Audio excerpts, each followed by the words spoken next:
Timothy. No. Jimothy.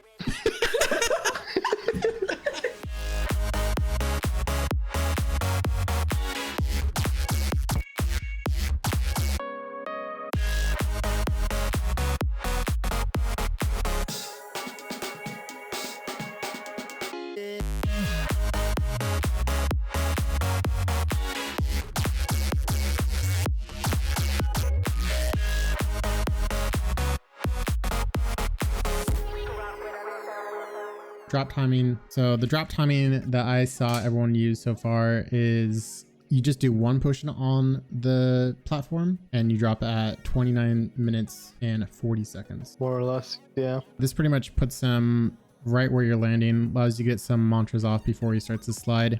It has a pretty decent timing on the ice spikes. The only other thing that matters for the drop timing is the darkness, which isn't impactful to the fight at all, so shouldn't matter for your drop timing at all. Builds for the week. Build everyone was using was the 6 Conduit, 6 Predator, 6 Rage Hunter, 3 Berserker, 3 Discipline, 3 Overpower, and 3 Sharpened with the Koshai Strikers. I think this build is really good. It packs in a lot of damage. It has Pangar Land as well. The alternative being Echo for sweating. And if you really just want your sub 3, there's plenty of variations of Skarn Strikers you can use, and you don't even have to use potions. It's really simple. Yeah, the fact that Skarn Strikers are a good elemental match this week makes it super easy. Just lanterns. I think Drask is a little bit more damage, and the Frost proc from Pangar is nice for slowing down his attacks and making him more readable, as well as the overpower state. But Embermane, I don't really see any use for it unless you really want to try out the Drask and try hard. But I think Pangar, just for most uses, would be the way to go. Potions for the week is the 3 classics, the Aether Drive, the Frenzy, and the Blitz Tonic. I can't imagine any reason to use the Stagger Potion. The Staggers already come at really good times. You might be able to get maybe 2 Staggers off on this one if you use the Stagger Potion. Not really sure if that's worth it though. Probably only if you're like going for like a sub 3. Yeah, that sounds good to me. The Stagger Potion just doesn't kill the behemoth faster. It doesn't decrease its health bar, and you're really only getting 1 stagger regardless. So you get a second stagger, the fight's probably gone on a little bit too long. For people that just want to get the sub 3s and like they don't use the lantern as much, like Stagger Potion are decent at least, since if you use Aether Drive and you don't use your hold at all. Yeah, I think I'd agree with the Stagger for people that are just looking to get sub 3 and get out. Especially would synergize pretty well with this Karn Strikers as well. But I think if you're going for any semblance of a fast time, I think Aether Drive is definitely the way to go.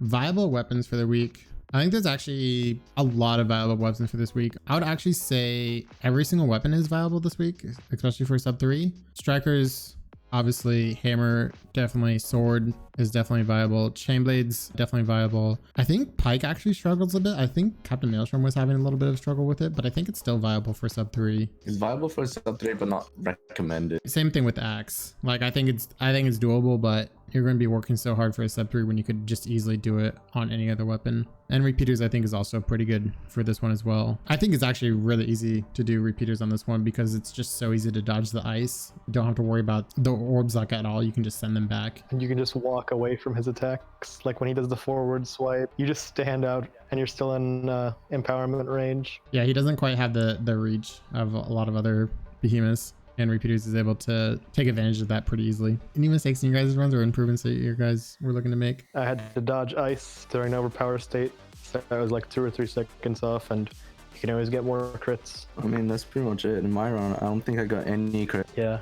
I got kind of lucky with ice though. Strategy inside the arena. This one's a pretty brawly fight. When you land, you want to get the mantra off for the Tempest form and then dash to his backside and get the other mantras and Karma Breaker off and then dodge his slide. And this allows me to be ready to start clapping by the time he slides back, as well as get the 2 potions off. And then after that, it's just you go into your combos and dodge his attacks. You can remember that you can make Nayzaga turn twice before he starts to slide. I've gotten it like 3 or 4 times. It just depends on your positioning. Yeah.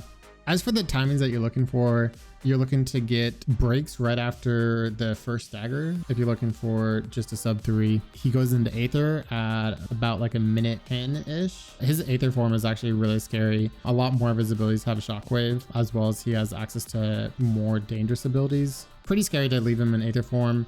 And it's actually not too terrible to take him out of Aether Form either, because you get a free overpower state, but you do have to invest all that damage into the pylon as well as risk hitting back an orb. It's a bit risky, but I think the reward is there if you're going to be fighting him for much longer. Top times for the week. Top 1 solo, definitely sub 50, but I think a lot of us are mostly done running at this point because the ice is really annoying. Top 5, probably like sub 56 probably for top 5. You're going to say sub 55 for top 5, I think. Solos? Top 1 heroes? It's like 120. Yeah, 120, because that's when you kill him, like right before he starts doing Aether BS. Yeah, I could definitely see it going down to about 120. I'd say maybe like 125 though. Top times for groups. Say number 1 right now is 27, but it can go down to 25, 26. 25, 26 is what you said? For number 1, yeah. Top 5? You guys think it's going to drop below sub 28 for top 5? 27/28 around there. Yeah, like maybe a 28 in 4. Top 100 for groups. Like, I would say like maybe sub 50. Sub 50 for sure. Right now it's already sub 1.